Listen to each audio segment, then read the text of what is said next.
let's start. But before, I would like just to tell you that at one moment during this lecture, I will ask you to stand up and to come closer with your chair to these lines that are marked on the floor. We just recreate the same architecture, but we come a little bit closer. But this will be later, and I will tell you when this happened. But now let's start with the beginning. Tonight, I would like to discuss with you about division and observation. I remember once I read a note in a theater program in a show that I saw in Geneva. It was in 1994. At that time, I was still living in Switzerland. The director of the play wrote, "Is theater based on a division between actors and spectators? And what does this act of separation suggest? The possibility that something can be observed? And does this act of division really constitute theater? And if there is a division, maybe there is the danger that actors and spectators are not anymore in a dialogue. So how to overcome this division?" After the play, I met the director, Andrea Novikov, who afterwards became a friend of mine. I asked him, could one solution be to place the actors and the spectators closer together? Or could one solution be to place the actors and the spectators in the same place, for instance, sitting next to each other? Andrea Novikov answered, "The stratagem to overcome the division between actors and spectators is to redirect the gaze of the audience from the story that is told to the act of observation itself." His answer has haunted me ever after. Davide has told me this anecdote so many times. I worked with him together in many projects during these last years. And actually, we work a lot with the concept of observing. For instance, once we did an exercise like this.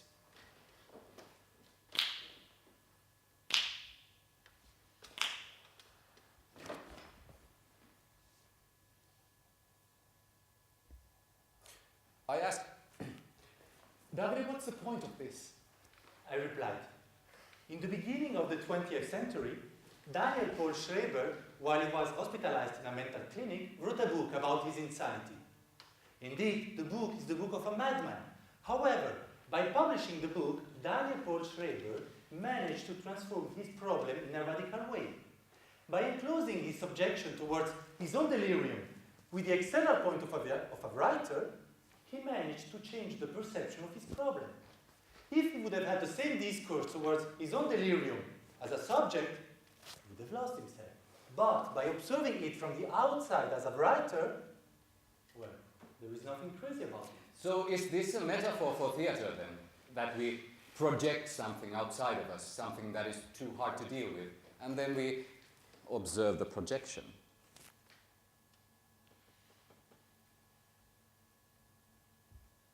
Davide encouraged me to ask open questions because it summons the audience to think about it. We were in Switzerland, Juha and me. It was in the fall 2009. We were in a residency working on a solo project for Juha when one day Andrea Novikov called me and asked me to deliver a lecture at the University of Lausanne about a Swiss playwright, Felix Segantini. I was not at all happy about this lecture thing. I mean, Davide was supposed to help me with my solo performance, and now I feared he would be completely occupied in preparing the lecture instead of working with me. I know his difficulties in living in Finland. He just jumps on every occasion to renew contacts with his own country. Well, that's true. I have accepted without knowing the exact context and purpose of it. He was delighted to give a lecture at the University of, what was it again? Lausanne. Yeah, whatever. He said that this should be considered as an excellent chance for me too, because I could make an intervention during the lecture, a sort of performance based on the ideas we were working on. Well, I still think it was a marvelous idea. We were working with the concept of collapsed realities. We wanted to find something where a single gesture would simultaneously result in several meanings, sort of collapse into several realities. So I introduced Davide this exercise where, sorry, can I use you for a second? Okay. It's quite easy, yeah. Well, I introduced Davide this exercise where, let's say, you and I, we're just sitting here. And let's just observe for a while what we experience. Nothing more than that.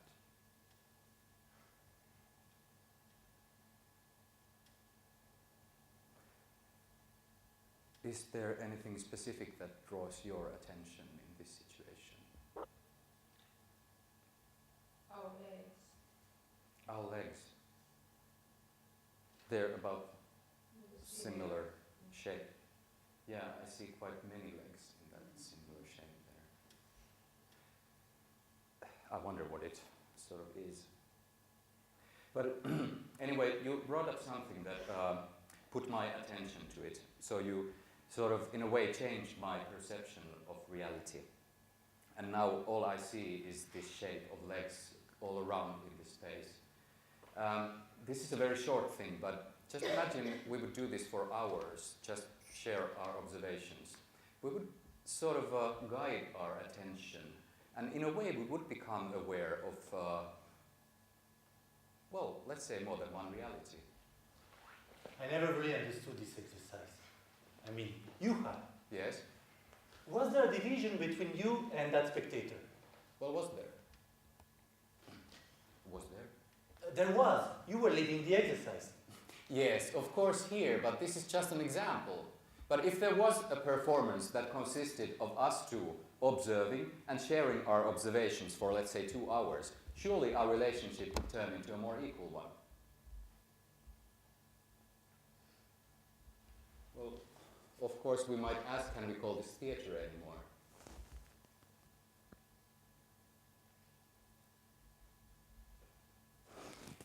I would say yes. I would say no. During our talks, it became quite clear, quite fast, that Davide wanted to overcome the division between actors and spectators from the very inside of classical theatre, whereas I was more eager to bring up ideas and examples from the outer lines of it, where theatre almost ends being theatre. We didn't quite understand each other, and I felt that he wasn't really listening to me. So I just decided to go closer to his point of view and think about my next move. Who was Felix Segantini? I had no idea. I mean, I've heard of him, but I never read or seen any of his plays. Andrea Novikov gave me his last play, Les Joueurs Observants, published in 2009, which could be translated into the observant players or into the obsequious players, depending on how you want to perceive it.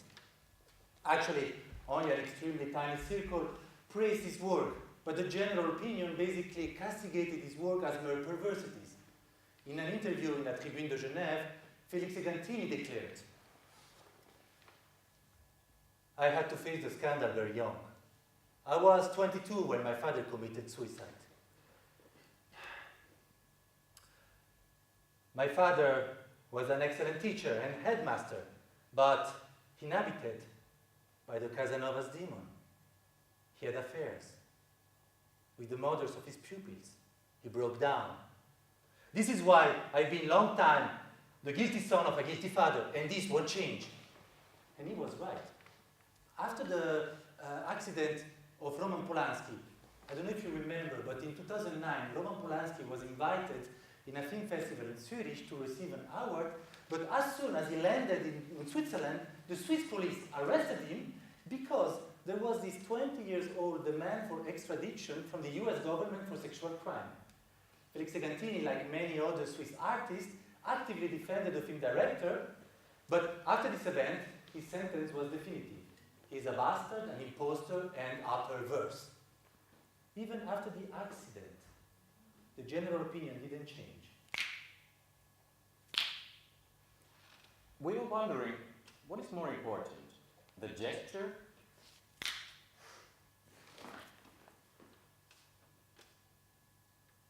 or the observation of the gesture? But nobody seemed to pay attention to the inventive form of his plays. In Hamlet, when a play within the play is being performed, the gaze of the audience is not directed towards the actors playing the inside play, The Murder of Gonzago, but towards Claudius, who's watching the play. And towards Hamlet, who's watching Claudius, watching the play.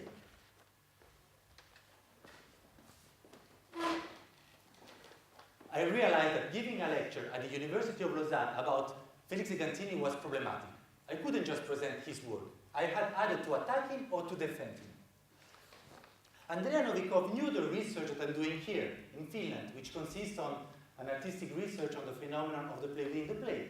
He told me, Felix Egantini is an atomic bomb. He's offering fresh models for the play within the play. His work will throw a new light on your work. He basically wanted me to defend his position. He used me. I felt being in a kind of trap, a mousetrap. Davide was irritated. I think I managed my irritation. I think I managed to hide my irritation towards Juhal. He didn't want me to accept it. I told him that this was important and I accepted it. But afterwards, I had regrets. I was getting optimistic. Maybe he would still cancel the whole thing. But it was too late. Andrea Novikov told me, do you remember the text that you liked when we met? And my answer? The stratagem to overcome the division between actors and spectators is to redirect the gaze of the audience from the story that is told to the act of observation itself. Here we have it again. Let me tell you, Davide's friendship with Andrea Novikov is based on this one single sentence. Well, it's not mine. Felix wrote it. My intervention was supposed to happen in the second part of the lecture. Davide would have spoken about the last play of Felix Egantini, and after that, before the end, I would have interrupted the lecture. But the accident changed everything. 1 week before the lecture, I met Felix Egantini. We were in Café Métropole in Lausanne. I explained to him the subject of my thesis, which consists on the phenomenon of the play within the play, when suddenly he asked, What do you think about the murder of Gonzago? I replied something like this. It is the strongest dramaturgical example of the play within the play. When Claudius recognizes himself in the inside play, he reacts. It is a demonstration that art has an impact on reality. Mm-hmm. What about the dumb show? In Hamlet, before the inside play, The Murder of Gonzago, is performed, there is a silent pantomime called the dumb show, which summarizes what will happen next. Claudius already sees himself being portrayed in the pantomime. He sees himself pouring poison in the king's ear. And he doesn't react yet. Exactly. What do you say about that? I hadn't thought about it. Maybe he's distracted? This is why afterwards he asks what is the content of the play? Maybe. But I think your answer is quite lame. Why would Claudius all of a sudden be a distracted person? And then Felix Egantini continued. If in your thesis you refer to Hamlet, this might shatter your hypothesis about the play within the play. Davide was perplexed. If you want to research on the idea of observing, meaning an actor observing another actor, meaning a character recognizing himself or herself, you should pay more attention to the end of the first act, when Hamlet meets the ghost, because he doesn't see a ghost, but himself, Hamlet. We decided to take a closer look at the following hypothesis. Now, the most natural way to gather is a circle.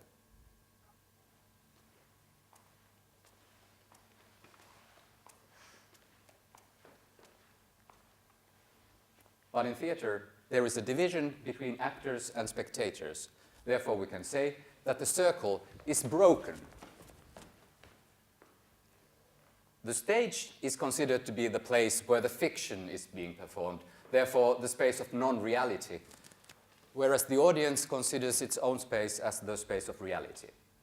Now, when a play within a play is being performed, like The Murder of Gonzago, the stage is divided into two parts. A similar dichotomy, actor-spectator, is being reproduced on the stage, where some actors are watching other actors perform. Now here, the space where the actors are performing becomes the space of non-reality, and the space where the actors are watching or observing becomes the space of reality. This is intriguing. Isn't it?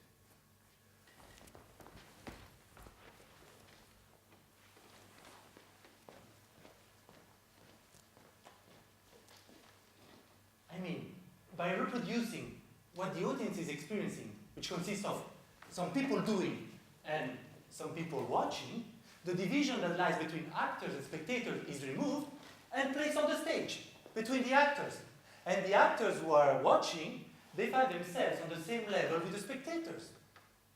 It is as if the circle is restored. It is as if the audience is placed on the stage. It is as if the audience is watching the audience. Now, I had to disagree with this point. I told Davide, hey, Davide, maybe there is a division displayed on the stage. Surely something happens, something changes, but the main division between actors and spectators is still there. Maybe the actors feel closer to the audience, maybe the line softens, but the main division is still quite strong. I replied, but exactly as you said, it is softened, they become closer. I didn't want to let it go this easily. I mean, I really admire Davide's enthusiasm and his hands-on approach to the work, but he also likes to combine various ideas that are not very clear and push them quite far. So I insisted. Yes, but the main division doesn't disappear. If we want to examine the removal of the division between actors and spectators, we should focus on the actual relationship between actors and spectators on a very concrete level and in the actual theater event. For instance, like I did in the beginning. Well, of course, I didn't say this last part in Switzerland, but I should have. I really like Juha, although sometimes it is not clear for me if he's really trying to develop an argument or if he's just trying to test me. I answered. The division between actors and spectators, it is also a distance created by the aesthetical judgment. The strategy of the play within the play, it is that it removes the aesthetical judgment. When the inside play, when the murder of Gonzaga is performed, nobody pays attention on how it is performed because it is a reaction of Claudius that matters. And the forced complicity of sharing a similar experience brings unconsciously the spectator on the stage, or vice versa. It propels the actors among the spectators.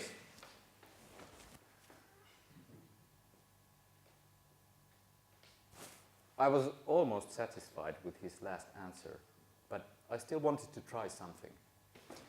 Davide, don't you realize that we're here, observing the theater, but theater really doesn't care about our observations. It just keeps going on, being theater. It doesn't change. Now I really hate Juha when he brings in such argument. I answered. Do you want me to feel like Rosenkranz and Guildenstern? Two extras who believe to be the heroes of the situation? I was hitting at the right point. I exulted. Yes, Davide, I really feel that we are like Rosenkranz and Guildenstern, observing the stage, the theater, and the stage, which is, by the way, empty because all the real players are in these other studios where all the drama happens. So now we just basically wait until Hamlet and Horatio come and start to discuss the reactions of Claudius. Illalla kuninkaalle näytellään. On mukana kohtaus, joka muistuttaa isäni kuolemaa, niin kuin sitä kerroin. Kun siihen kohtaan tullaan, on tarmolla se setäni tarkkaa. Hyvä on, prinssi.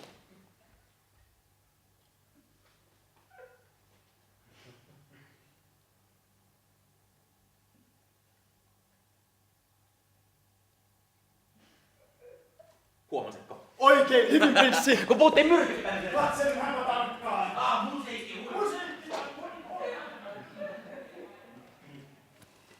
Davide, what was that? Did you invite them? Now look what you did. How do you expect the audience to take us seriously anymore? Anything you say from now on will be part of your Guildenstern character. Rosenkranz. Guildenstern. Rosenkranz. Guildenstern. Rosenkranz. Davide. Now we are facing the emblematic problem of in which reality are we? Am I talking to you as Davide, as Rosenkranz? Is this still part that has happened in Switzerland? Whenever a second reality, or let's say a second level of illusion is introduced, the boundaries between staged realities might get blurred, and therefore the audience might get lost. Shakespeare, in order to avoid such confusion, used the strategy to announce what will happen next. But why to announce what will happen next? Doesn't this kill the suspense? An action can cause many different reactions. I can slap Davide. What will be his reaction? Will he slap me back? Will he walk out of the door and never speak to me again? Or will he kiss me? These are all possible solutions. All of them can be true. But which one of these is, theatrically speaking, believable? Which one will the audience accept as normal for the situation or the character? Actually, once in Switzerland, I was so mad at Davide that I slapped him. He kissed me. I didn't know what to do. I was shocked, and I just left the room.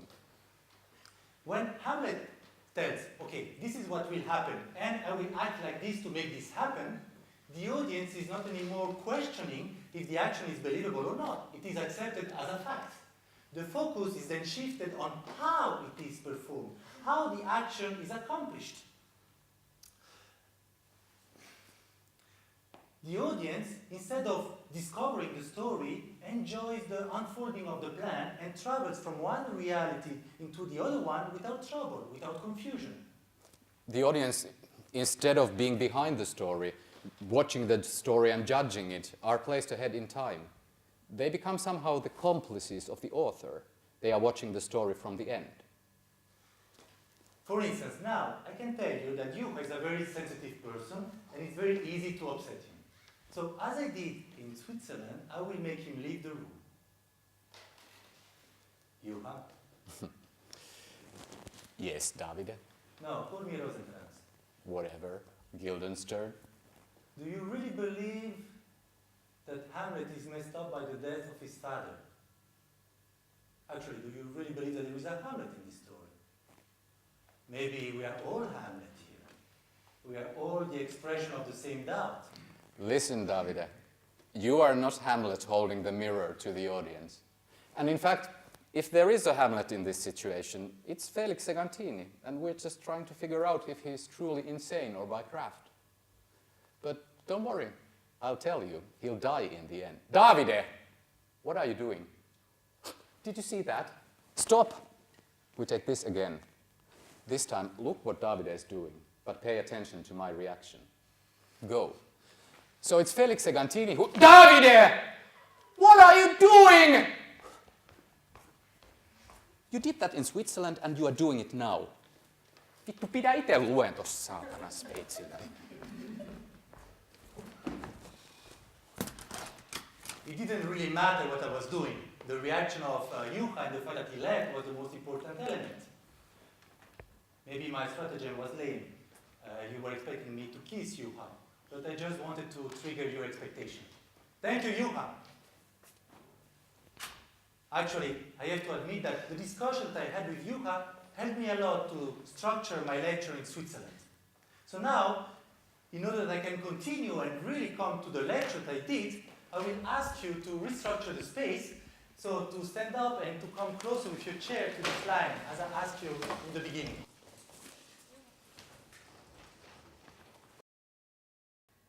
Imagine, what would happen if during Hamlet, the stage is removed? Where would Hamlet go?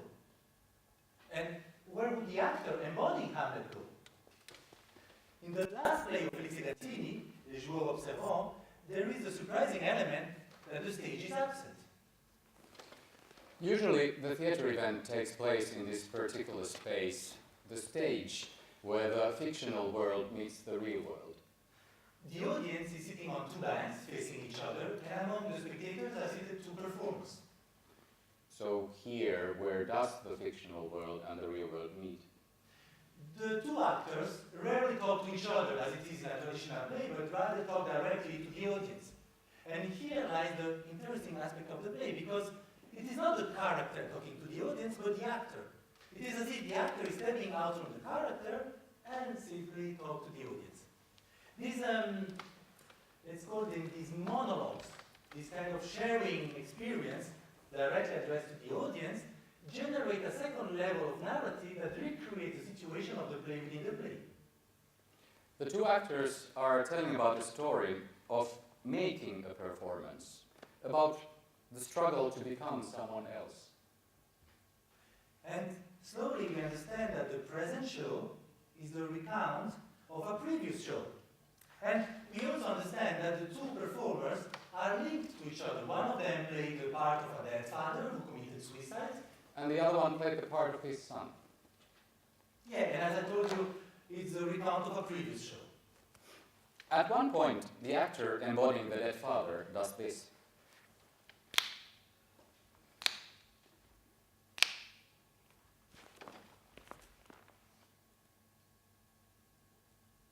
and says, "It was very hard for me to embody a dead soul.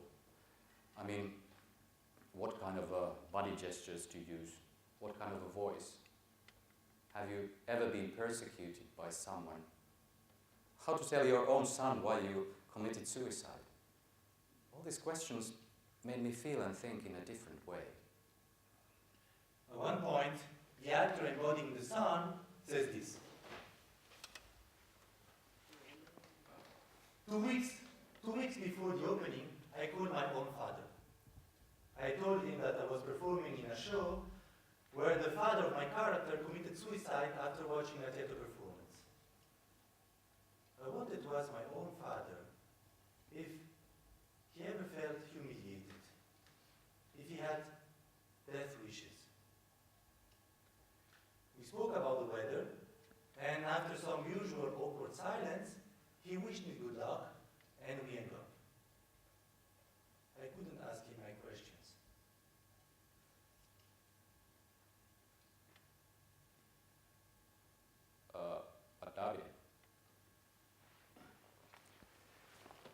Davide, I'm sure that in real life you must have a really warm and close relationship with your own father.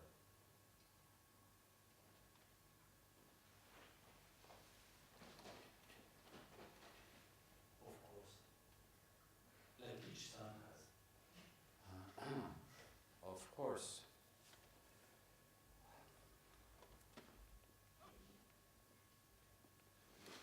It is probably 28 minutes that you're wondering, why are we sitting like this, facing each other? Observing what since the stage is removed? The ingenious dramaturgical solution adopted by Felix Segantini allows the spectators to recreate mentally the phantomatic play. The spectators, they collect the bribes of information provided by the two actors, and mentally, like a puzzle, they put together and they recreate the meeting of the dead father and the son. In this situation, the division between actors and spectators is moved even further. Now, the two actors, when they are commenting on the play or their profession as actors, are in a certain sense observers. They are actor-spectators who are watching the story of the meeting of the dead father and his son. So now the division lies between here and before, between here and the invisible stage. Yeah, this is what I said. Yeah, that's what you said in Switzerland. And here too. No, here I said it. It was I wrote it. At this point of the lecture, Felix Segantini was nodding. I was all the time scrutinizing the reactions of Felix Segantini. I continued.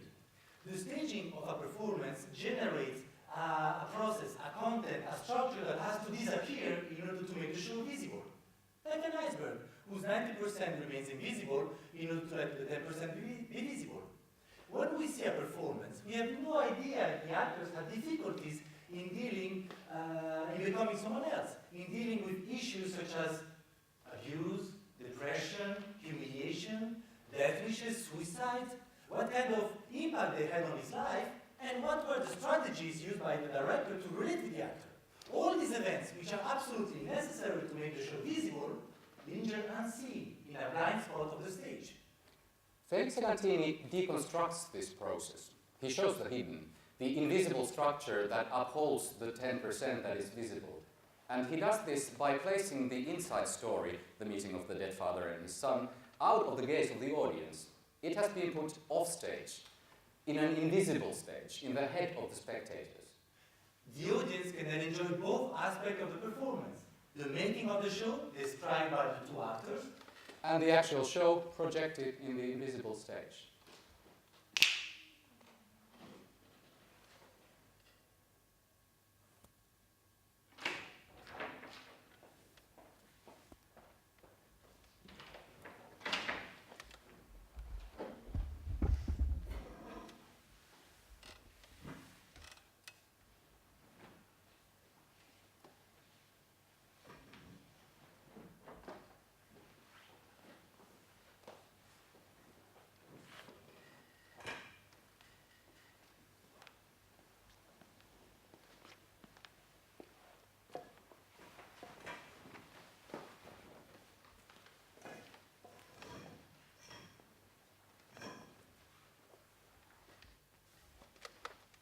Juha, Yes, Davide? what do you make out of this? I don't know. This reminds me vaguely of theatre of pure imagination. What's that? Nobody knows exactly. On one hand, it's just what it says, theatre of pure imagination, not to be confused with theatre of poor imagination, which we have plenty of. It takes place completely in the imagination. But on the other hand, it's a theoretical concept. It's sort of a logical endpoint of a thought that theatre really is about imagining. It's partly there all the time, but we can never reach it completely, only approximate it. So basically you are saying that this happened in a kind of invisible stage. Yes. And how does it how does it work? Well, I know a bunch of outcast Finnish theatre artists who made some experiments with it back in 1999, but they never reported about it. But recently, a few years ago, I experienced a performance where I was sent a letter with instructions. And then the performance took place in the privacy of my bathroom, just me and the instructions, nothing else. Okay, so basically you are saying that in a traditional play, the actor and the character are both superposed and present on the stage. Mm-hmm. And in the invisible stage of Felix Segantini, the actor is present, but the character is projected in the invisible stage. Yes. And in your theater of pure imagination, the actor and the character are both projected in the invisible stage. Yes. But actually not only the actor and the character, but everything, the whole theater building, the whole theater event, the whole audience, everything is there on the invisible stage. Exactly. But this is not anymore theater. Can you come up with a more theatrical example, please? Well, I can try. Well, let's do this. What we have here now is two identical situations on both sides of the curtain. They know what's here and we know what's there. What happens next, however, is in the realm of possibilities, because we don't know what will happen on the other side. Maybe Davide is conducting an experiment on the other side, and he asks all the people to volunteer, to participate. Perhaps he uses written instructions so that we cannot hear them. You remember those white little sheets he has under his chair? Maybe he's explaining that the experiment is quite easy, not at all harmful, and that it really is an essential part of this lecture. He advises people to work in silence for as long as possible. What is actually happening there now is that they will prepare a scene depicting the chorus from the ancient Greek tragedy.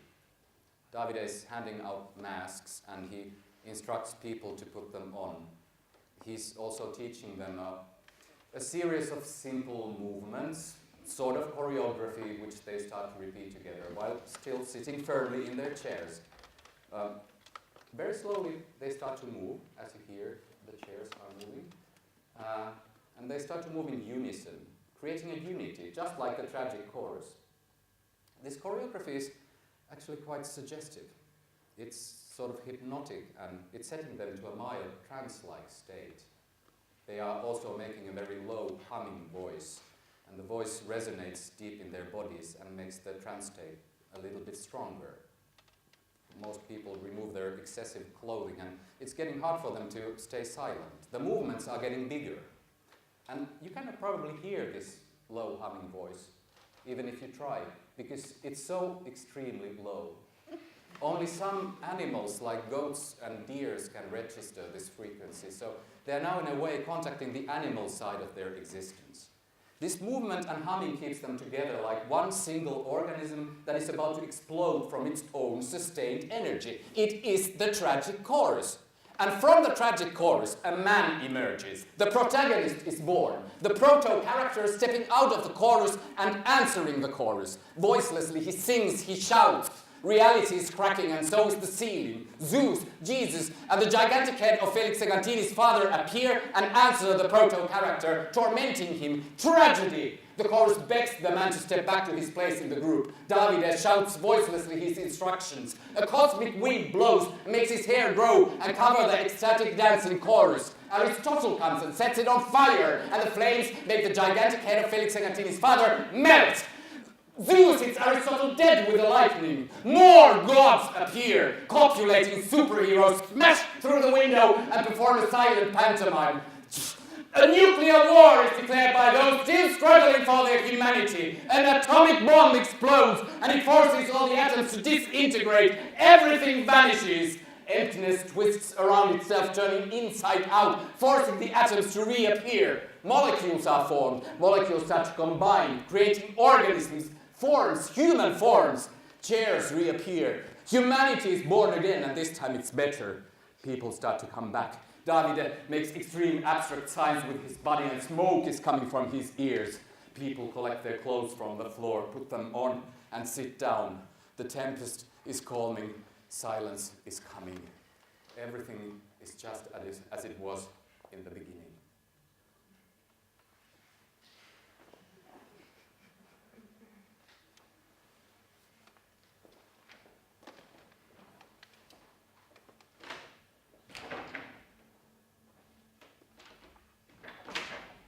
In a previous article, Felix Egantini declared that the only way to understand the crisis of contemporary theater is to go back to the primal gesture of the creation of the actor. We need to understand again why Thespis felt the need to, in the 6th century before Christ, why he felt the need to step out from the tragic chorus. The moment of birth of the proto-character consisted in the exit from the tragic chorus, in the stepping out from the continuous movement of the ecstatic dancers. In other words, to stop.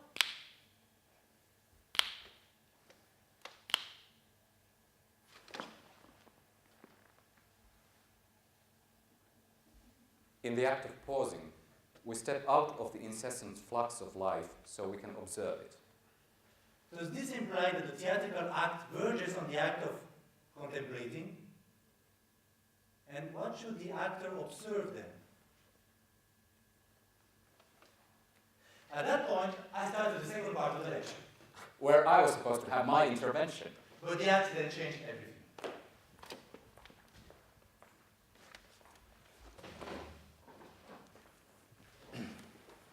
At first, I was not pleased about Felix Egantini. After all, he was the symbol of my solo performance, being transformed just to decorate Davide's lecture. But since all this became unavoidable, I started to read his writings too. Now, Davide seemed to ignore some parts of his work completely. For instance, in an interview in Neue Zürcher Zeitung, right after his last play was published, Felix Egantini said, "This is the last time I write for theater. I'm fed up with theater. Theater is a monster. It eats everything. It eats every other art form, every possible way of human existence, and just shits out theater." I found this really refreshing. I was feeling sympathy for the devil again, and I was feeling optimistic about my intervention performance.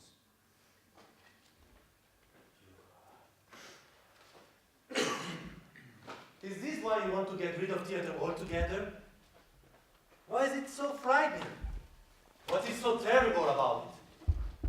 That it kills everything that is alive by making a representation out of it? That it creates conventions that are then repeated? But no, I don't want to get rid of theater altogether. In fact, I love the monster. It's just important to understand the monstrous nature of it. I mean, theater tries to make things alive, but maybe it's the very moment of eating, when it's in the process of digesting, when it's not yet completely integrated, that theater is at its liveliest. Yes, the moment of digestion. I told Juha that in his intervention he should feel free to break off, to upset the monster, to stop his digestion. Well, this might go against your presentation. It might go against what you're trying to defend. Are you aware of that? Don't worry. Feel free to explore the threshold of theater where the monster is constipating. I was really worried when I heard this. I mean, first of all, I wasn't sure if he was getting my point. And secondly, whenever he says, feel free to observe, he usually has a surprise waiting. I wanted to trick you. His intervention, his attempt to dismantle theater would not have been an interruption at all. Aristotle states that the plot is the unifying element. The story, according to him, brings everything under the lid of absoluteness. However, a tragic story needs to have a change that generates a learning process. Therefore, a story should not be linear, but should integrate an interruption, an unexpected event, something that breaks. It is this interruption, this break, that paradoxically allows the wholeness to emerge. So are you saying that a work of art has more to do with interruption than with completeness? Yes, in a certain sense, yes. So it really didn't matter what my intervention would have been like. You just wanted me to be the break that would have validated your point. Yes. So you wanted to use me. Yes. It was like a trap, a mouse trap. Yes. Davide. But the accident changed everything. Davide finished the first part of his lecture. Juha was about to start his intervention When a journalist raised his hand and asked, could we please discuss the content of Mr. Segantini's work rather than the form? Otherwise, I'm afraid that this debate will remain sterile, and the audience who made the effort to come here tonight will lead in dissatisfaction. Davide was mumbling. Felix Segantini sighed. Felix Segantini stood up and begged the journalist to let me finish, when suddenly another man vehemently accused Felix Segantini. Now, Felix Segantini had been informed by Andrea Novikov that a performance would interrupt the lecture, but he had no idea it was me who was supposed to do that. So, in the beginning, he was amused, which made the man even more furious. He then realized the gravity of his speech. The man introduced himself and accused Felix Segantini of having defended Roman Polanski and having denounced that the Swiss police had organized a trap for him. Je suis médecin et père de famille. Ce que vous avez déclaré à propos de l'affaire Polanski fait de vous un complice de ces crimes. Je ne veux même pas entendre votre réponse. I am a generalist practitioner and a father. What you have declared regarding the Roman Polanski case makes of you a partner of his crime. And I don't want even to hear your answer. And the man left. Felix Segantini begged the man to stay and to listen to his answer, but the man left. Felix Segantini looked at the audience and then said, this generalist generalizes. I firmly condemn pedophilia, but if this man wants to activate the guillotine, then he does so. And then silence. I looked at Davide. I looked back at Felix Segantini. Something was wrong. He collapsed. He was there next to me, motionless. There, on the floor. And nobody knew what to do. When the ambulance took him away, we still didn't understand what had happened. His heart had stopped. Yes, but what had happened when he was looking at that man? What did he see in that man? What did he recognize in that man? Was it the ghost persecuting his father? Was it the ghost of his father? Or was it himself? Without any action, any gesture, a tragedy happened.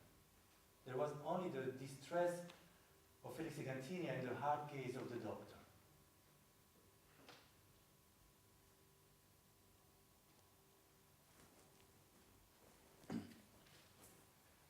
After the death of Felix Segantini, a notebook containing a plan for an unfinished project was found in his studio. The project was called Geneva, and it was inspired by an article dedicated to the city of Geneva, published in the Encyclopédie in the 1751, and by an answer to this article written by Jean-Jacques Rousseau in 1758. There were two versions of Geneva. In the first version, there was a dialogue between Voltaire and Rousseau.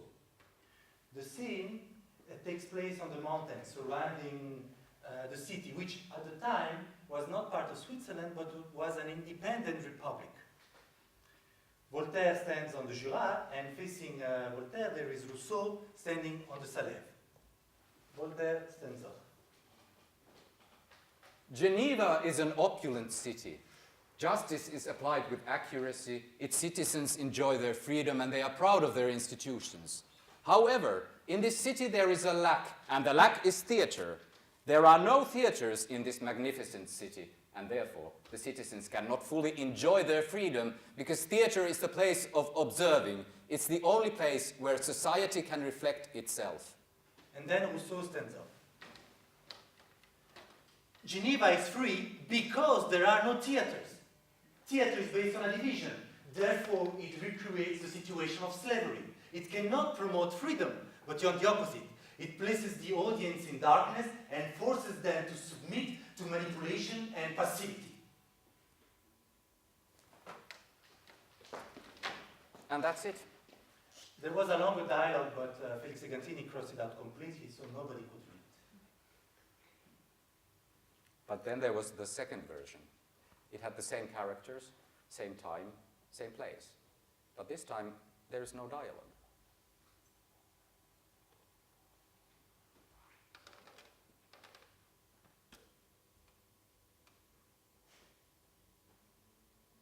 There is only a quote that is not even meant to be said.